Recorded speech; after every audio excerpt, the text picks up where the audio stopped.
But Kit, now I'd like to ask you for the golden nugget. Given all that we've discussed today, could you briefly summarize the key takeaways for our listeners and summarize the one or two major points that you'd like to leave our listeners with today?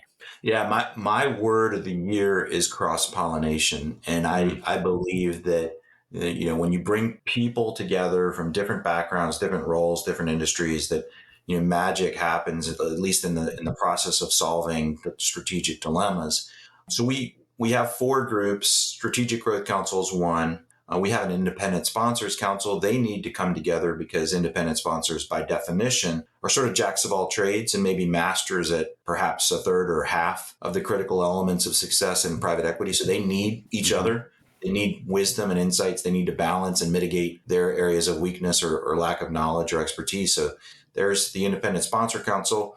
We have a trusted advisors council, and I'd love to have you join us there, Jack, in the Trusted Advisors Council. It's service providers that are involved in the middle market M&A ecosystem, serving private equity and portfolio companies. And they need help. They need wisdom and insights in solving dilemmas associated with selling into private equity.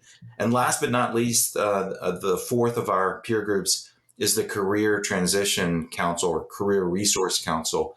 And that Career Resource Council is what leads me to the answer to your golden nugget question. What I would say is operators must have, at least in the back of their minds, on the day they receive a job offer, they need to be thinking about what will be my next private equity group, what will be in my next portfolio company, what will be my next role. And they have to start planning that career transition process that far out in advance, because that far out is actually only about 36 months on Yeah, average. So it's really right. not that long. Yeah. But that's what the Career Resource Council is all about, is providing a process, a strategy for career transition. And as I said, it starts pretty much the day you get your job, Got it. because you got to be thinking ahead about where you're going to go next. So there you go.